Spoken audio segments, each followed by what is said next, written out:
48 ஆண்டுகளாக ஆட்சி தொடர்ந்து திராவிட கட்சிகள் ஆட்சி இருந்துச்சு.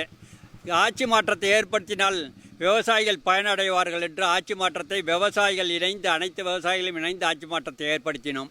இந்த தாவேக அரசினால் விவசாயிகள் பெரிய அளவில் பயனடைவார்கள் எதிர்பார்த்தேன். ஆனால் வேளாண் கடன் முழுமையாக ரத்து செய்யவில்லை.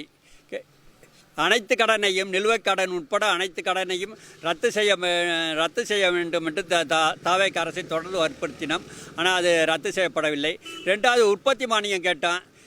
கரும்பு, நெல், வாழை இதுக்கெல்லாம் உற்பத்தி மானியமாக நாங்கள் கேட்டோம். மற்ற மாநிலங்களை முன்மாதிரியாக கொண்டு அந்த உற்பத்தி மானியம் இல்லை. நெல்லுக்கு கரும்புக்கெல்லாம் நெல்லுக்கு 3500, கரும்புக்கு 4500 கேட்டோம் நிர்ணய தொகை. அதை நிர்ணயம் பண்ணல. இந்த தாவேக அரசு கொண்டு வந்த அந்த பட்ஜெட்டுங்கிறது வேளாண் துறை அதிகாரிகளும் கார்ப்பரேட் நிறுவனங்களும் இணைந்து தயாரித்த பட்ஜெட்டாகவே பார்க்கிறோம். அதை சட்டசபையில் வேளாண் துறை அதிகாரி படித்தார், அவ்வளோதான ஒழிய இதில் எந்த மாற்றமும் இல்லை. தொடர்ந்து இந்த கார்ப்பரேட் நிறுவனமும் வேளாண் துறை அதிகாரிகளும் விவசாயிகளை ஒரு நிலைப்பாட்டு மேலே வரவிடாமல் ஒரே நிலைப்பாட்டில் வைத்துள்ளார்கள். அதற்கு முழு காரணமும் இந்த வேளாண் துறை அதிகாரிகள் தான்.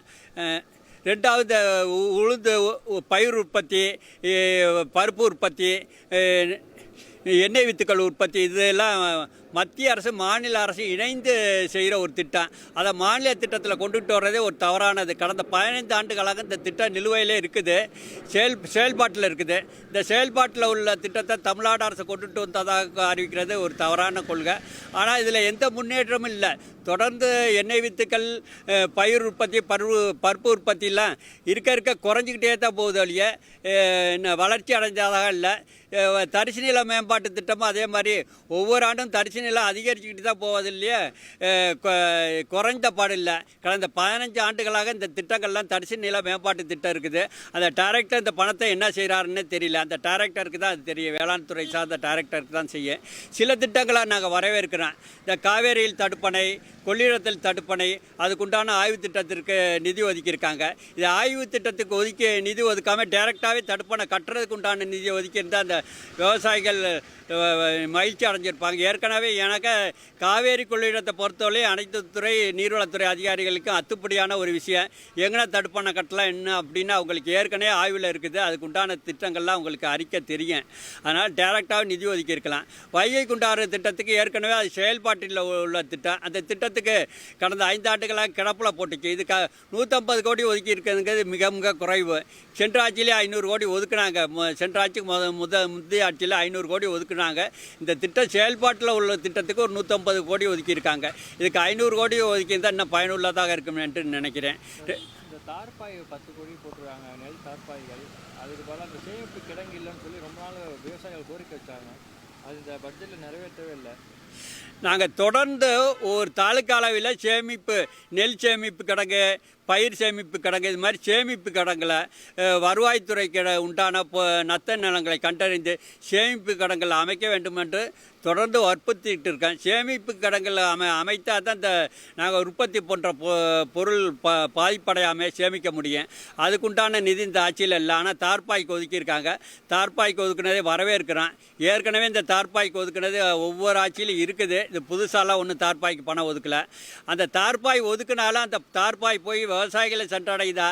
நெல் கொள்முதல் நிலையங்களுக்கு நெல் கொண்டுகிட்டு போகும்போது அந்த விவசாயிகள்கிட்ட நெல் கொடுக்குறாங்களான்னாக்கா இந்த தார்பாய் கொடுக்குறாங்கன்னு தார்பாய் கொடுக்குறதில்ல. நாங்கள் தான் கொண்டுட்டு போய் நெல்லை கொட்டி தார்பாயை போட்டு மூடிட்டு வர்றேன்.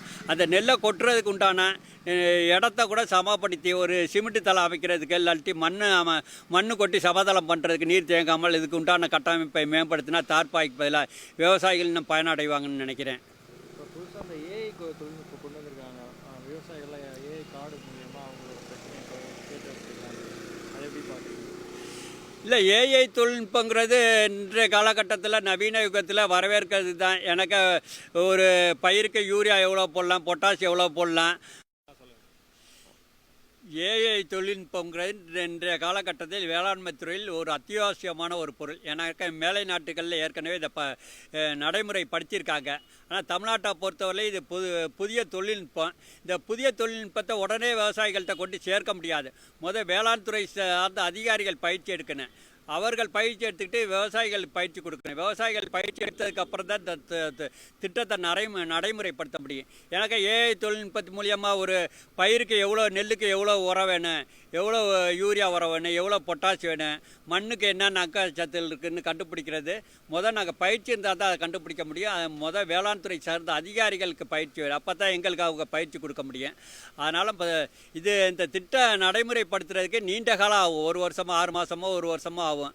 அதனால் இது வரவேற்கிறேன். ஆனால் தொடர்ந்து திட்டம் அமலில் இருக்கணும். ஒவ்வொரு அரசும் மாறும்போது இந்த திட்டம் அமலில் இருந்தால் விவசாயிகளுக்கும் ஒரு பயனுள்ள திட்டமாக இருக்கும் என்று நாங்கள் கருதுகிறோம்.